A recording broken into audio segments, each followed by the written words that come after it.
I stood in the back of the lawyer's office, my worn work boots shifting uncomfortably on the polished floor.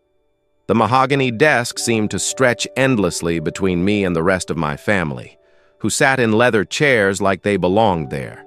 My cousins, Marcus and David, wore pressed suits and confident smirks. Their wives clutched designer purses, whispering among themselves. The lawyer cleared his throat and began reading Grandpa's will. To my grandson Marcus, I leave the main house and 50 acres of prime farmland. Marcus leaned back, satisfied. To David, the cattle operation and equipment barn. David nodded approvingly. My heart hammered against my ribs as the reading continued. Aunt Sarah got the savings account. Uncle Tom received the vintage truck collection. Cousin Lisa inherited Grandma's jewelry. Each bequest felt like a nail in my coffin. Finally, the lawyer's eyes found mine. And to Jake, he paused, shuffling papers. To Jake, I leave my gratitude for the years of hard work on the ranch. That was it. Gratitude. The room fell silent except for the tick of an antique clock. Marcus cleared his throat awkwardly. Well, Jake, you know Grandpa appreciate it? It's fine, I interrupted, my voice hoarser than intended. I'd spent 15 years working that ranch, sunrise to sunset, believing I was building something with the old man. Apparently, I'd been building it for everyone else. I walked out without another word, leaving behind the only family I'd ever known and the only home that had ever mattered. 3 months later, I was loading the last of my belongings into my pickup truck. The small cabin I'd called home sat empty behind me, its windows reflecting the morning sun like sad eyes. I'd found work at a construction site 2 counties over, honest work, but nothing like the life I'd imagined. The ranch looked different now. Marcus had already started renovations on the main house, and David's new cattle filled the pastures where I used to ride with Grandpa. They'd been polite but distant since the will reading, treating me like a former employee rather than family. I was securing a tarp over my furniture when I heard an engine approaching. A black sedan, pristine and out of place on our dusty road, pulled up to the gate. An elderly man in a dark suit emerged, carrying a leather briefcase that looked older than I was. He approached with careful steps, his silver hair catching the breeze. "Excuse me, are you Jake Morrison?" "Depends who's asking." I'd grown wary of strangers, especially ones in expensive suits. "My name is Harold Whitmore. I was your grandfather's notary for 43 years. He adjusted his wire-rimmed glasses. "I have something that belongs to you." My stomach dropped. If this is about the will, it's already been settled. I got my gratitude. Remember? The old man smiled gently. "Mr. Morrison, I think you should sit down. What I'm about to tell you will change everything you think you know about your grandfather's final wishes." Harold Whitmore opened his briefcase with reverent care, like he was handling sacred artifacts. Inside, nestled between aged documents, was an envelope sealed with red wax. My name was written across it in Grandpa's familiar handwriting. "Your grandfather came to me 6 months before he passed," Harold explained, his voice soft with memory. "He was very specific about when this was to be delivered. 3 months after the public reading, and only if you were still on the property." I stared at the envelope, afraid to touch it. "What do you mean, public reading? That was his will." "That was a will, yes, but not the only one." Harold's eyes twinkled with something that might have been mischief. "Your grandfather was a clever man, Jake. He knew exactly what would happen if he left you everything outright. The family would have contested it, claimed you manipulated an old man. There would have been years of legal battles." My hands trembled as I took the envelope. The wax seal bore the impression of a horse, Grandpa's favorite mare, Belle, who died when I was 12. "He wanted to see who would stay," Harold continued, "who would fight for the land not because they inherited it, but because they loved it, who would remain even when there seemed to be nothing left to gain." I broke the seal carefully, my heart pounding so hard I could barely hear Harold's words. Inside was a single sheet of paper covered in Grandpa's careful script, and something else, a small brass key. My dear Jake, if you're reading this, then Harold has done his job and you've proven what I always knew. You're the only one who truly understands what this land means. The others saw dollar signs. You saw home. I'm sorry for the deception, but it was necessary. I needed to know who would stand by the ranch when there was nothing to gain, who would mourn not for an inheritance lost, but for a way of life ending. You passed the test, son. You always were the most like me. The key in this envelope opens a safety deposit box at First National Bank in town, box number 247. Inside, you'll find the real will, the one that matters. But more than that, you'll find the deed to something I never told anyone about, not even you. Remember when you were 8 and we used to ride up to Eagles Ridge? You always asked what was beyond those trees on the north face. I told you it was just more forest. I lied. Beyond those trees is a valley, Jake. 300 acres of the most beautiful land you've ever seen, with a spring-fed lake and soil so rich it could grow anything. It's been in our family for 4 generations, but I kept it secret, waiting for the right person to inherit it. That person is you. The valley comes with conditions, though. It's not just land. It's a trust, a responsibility. I had to stop reading. My vision blurred, and my hands shook so violently I nearly dropped the letter. Harold placed a gentle hand on my shoulder. Take your time, son. The next morning, I rode up to Eagles Ridge on Grandpa's old horse, Thunder. The trail was exactly as I remembered from childhood, winding through pine trees and over rocky outcrops that offered glimpses of the ranch below. But this time I wasn't turning back at the usual spot. Following the directions in Grandpa's letter, I guided Thunder through a gap in the trees I'd never noticed before. It was cleverly concealed, looking like nothing more than dense forest from the main trail. But once through, the path opened into something magical. The valley spread before me like a hidden paradise. Rolling meadows dotted with wildflowers stretched toward a crystal-clear lake that reflected the morning sky.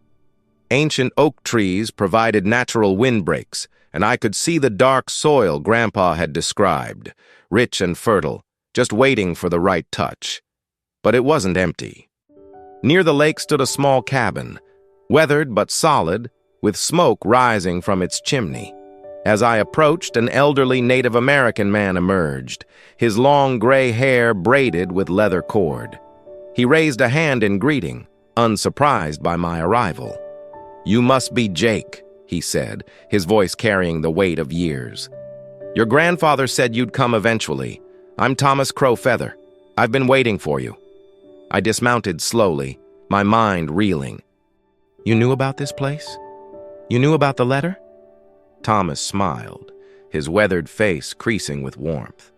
"Boy, I helped your great-great-grandfather hide this valley from the government surveyors back in 1889.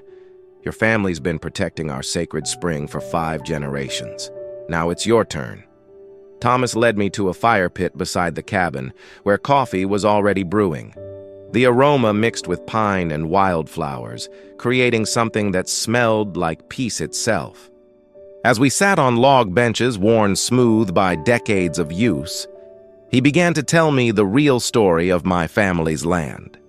"This valley is sacred to my people," Thomas explained, his eyes fixed on the lake. "That spring has never run dry, not even in the worst droughts. Your great-great-grandfather, Samuel Morrison, found my ancestor dying here during a blizzard in 1889. Instead of claiming the land for himself, he made a promise. He pulled out a leather pouch and withdrew a document, yellowed with age but still legible. A treaty, signed by both families. The Morrisons would protect the valley from development, and my family would tend the land, keeping it healthy and productive. It's been our secret for over a century." I stared at the document, recognizing Samuel's signature from old family papers. "But why keep it secret? Why not just make it official?" Because official means government involvement. Means taxes and regulations and people who don't understand that some things are more valuable than money. Thomas poured coffee into 2 tin cups. Your grandfather understood. He spent his whole life protecting this place, just like his father and grandfather before him. The weight of responsibility settled on my shoulders like a heavy coat. This wasn't just an inheritance, it was a sacred trust passed down through generations. What am I supposed to do with it? Thomas smiled. Same thing your grandfather did. Same thing you've always done. Take care of the land, and it'll take care of you. Back at the bank, the safety deposit box revealed treasures beyond my imagination. The real will was there, just as Grandpa had promised, leaving me not just the hidden valley, but also a controlling interest in the main ranch. But that wasn't the most shocking discovery. Beneath the legal documents lay geological surveys, water rights certificates, and correspondence with environmental groups. The hidden valley wasn't just beautiful, it sat atop one of the largest underground aquifers in the state. In a region increasingly plagued by drought, that water was worth millions. But there was more. Oil company letters, dating back decades, offering astronomical sums for drilling rights. Mining company proposals for mineral extraction. Development plans for luxury resorts. Every offer had been refused, sometimes with Grandpa's colorful commentary scrawled in the margins. Vultures, he'd written, beside one particularly aggressive offer. They'd turn paradise into a parking lot. Harold, who'd accompanied me to the bank, watched my face as I processed the magnitude of what I'd inherited. Your grandfather could have been one of the richest men in the state, he said quietly. Instead, he chose to be one of the wisest. The final item in the box was a thick folder labeled The Future. Inside were architectural plans for sustainable farming operations, renewable energy projects, and educational programs. Grandpa had spent years planning how the valley could serve as a model for environmental stewardship while remaining profitable. At the bottom of the folder was a note. Jake, this is your inheritance. Not just land and water, but the chance to prove that we can live with the earth instead of just taking from it. Make me proud. I drove back to the ranch with the real will in my jacket pocket, my mind spinning with everything I'd learned. Marcus and David were in the main house, going over renovation plans with a contractor. They looked up in surprise when I walked in without knocking. Jake? Marcus set down his coffee cup. I thought you'd already left. We need to talk. I placed the will on the kitchen table between us. All of us. David frowned at the document. What's this about? The will's already been read. That was the decoy will. I watched their faces change as understanding dawned. This is the real one. The next hour was chaos. Marcus accused me of forging documents. David threatened to call the police. Their wives demanded explanations I wasn't ready to give. But Harold's presence and the official seals on the documents eventually convinced them this wasn't some elaborate hoax. So what does this mean? Marcus asked finally, his voice hollow. It means the ranch stays in the family, but under my management. It means the development deals you've been negotiating are off the table, and it means we do things Grandpa's way from now on. David's face reddened. You can't just waltz in here and... I'm not waltzing anywhere, I interrupted.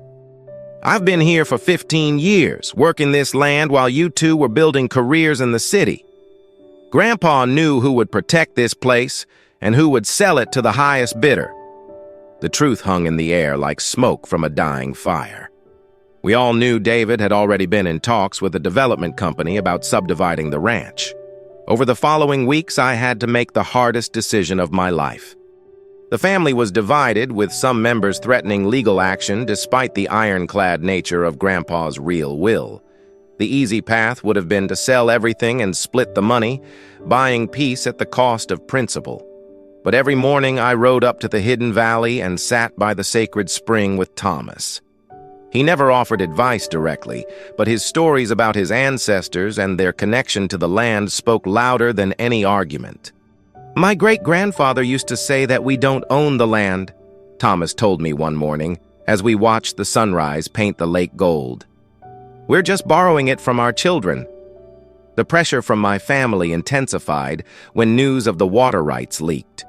Suddenly, everyone had opinions about what I should do with my inheritance. Lawyers called daily with offers from corporations. Real estate developers sent glossy presentations about luxury developments. But I also received other calls.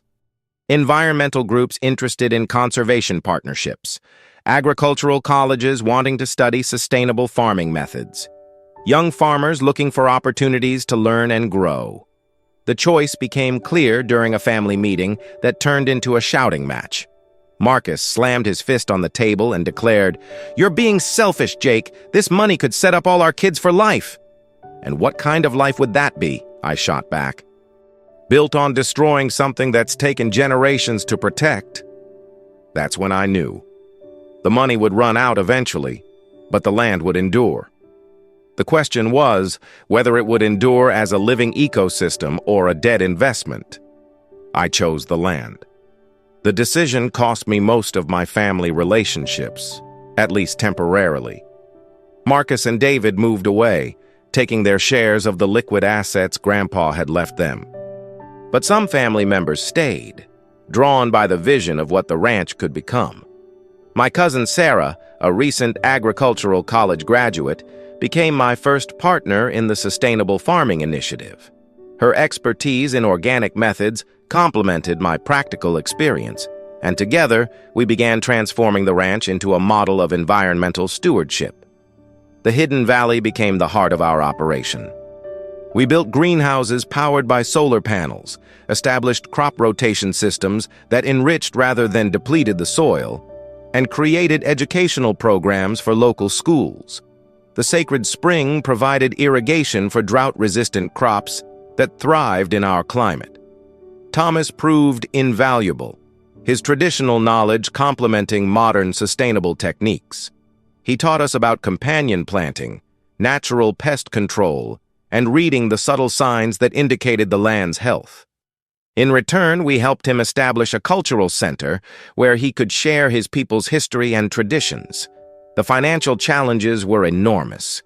Converting to sustainable methods required significant upfront investment, and the learning curve was steep.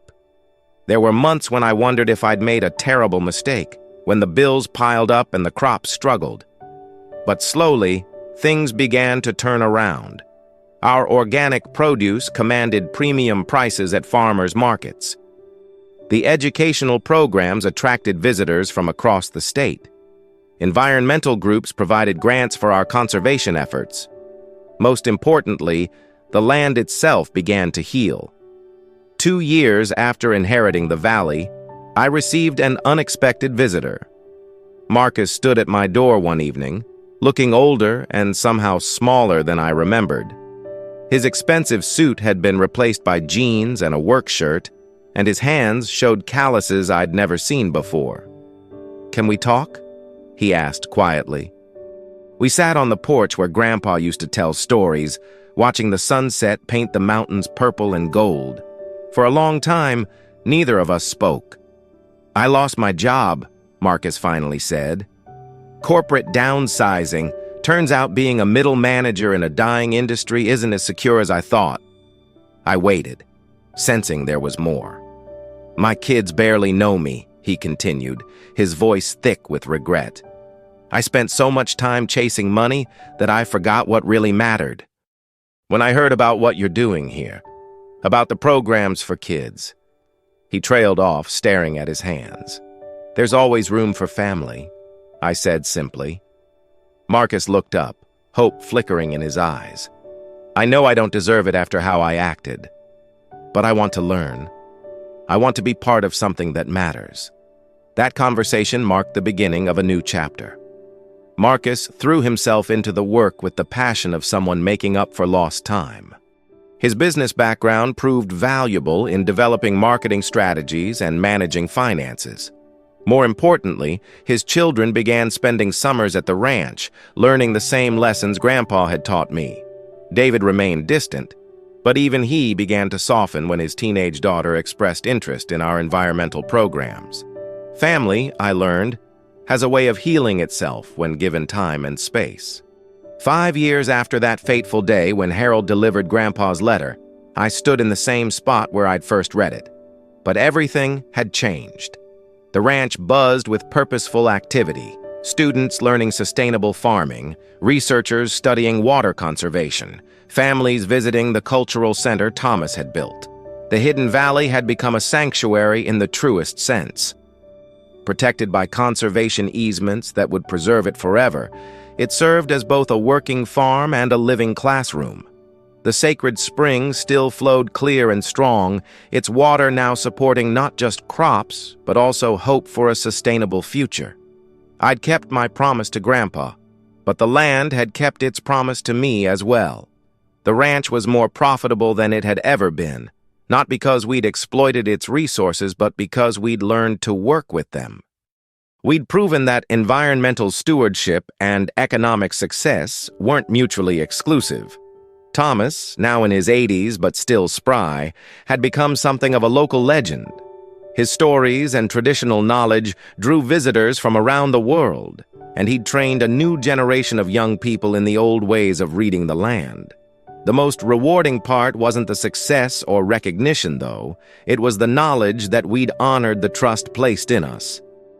Every morning when I rode up to check on the valley, I felt Grandpa's presence in the wind through the trees and the song of the spring. We'd taken something precious and made it even more valuable by sharing it responsibly. The land would endure, not just for our children, but for generations yet to come. As I write this, sitting by the sacred spring where it all began, I can hear the laughter of children learning to plant seeds in the educational garden. Thomas is teaching them about the connection between healthy soil and healthy communities, just as he taught me. The ranch has become more than I ever imagined possible. We host conferences on sustainable agriculture, provide internships for young farmers, and serve as a model for other family operations struggling to balance tradition with innovation. The Hidden Valley, once a secret, now serves as proof that some secrets are worth keeping until the right moment to share them. I think about Grandpa often, wondering if he knew how his test would change, not just my life, but the lives of everyone who's been touched by this place. His wisdom went beyond protecting the land. He understood that true inheritance isn't about what we receive, but what we choose to do with what we're given. The family has largely healed. Marcus runs our educational programs with the enthusiasm of someone who's found his true calling. Even David visits occasionally, bringing his children to learn about their heritage. We've learned that love sometimes requires letting go of old hurts to make room for new understanding. But perhaps the most important lesson I've learned is this: the greatest inheritances aren't measured in dollars or acres. They're measured in responsibility, in the trust placed in us to be good stewards of what we've been given. Thank you for listening to this story of hidden valleys and family secrets, of tests that reveal character and inheritances that change everything. I hope it reminds you that sometimes the most valuable things in life are the ones we can't see at first glance. They're the ones we have to earn through patience, dedication, and love. Please write in the comments where you're listening from, and don't forget to subscribe to the channel for more stories that celebrate the enduring power of family, land, and the courage to do what's right.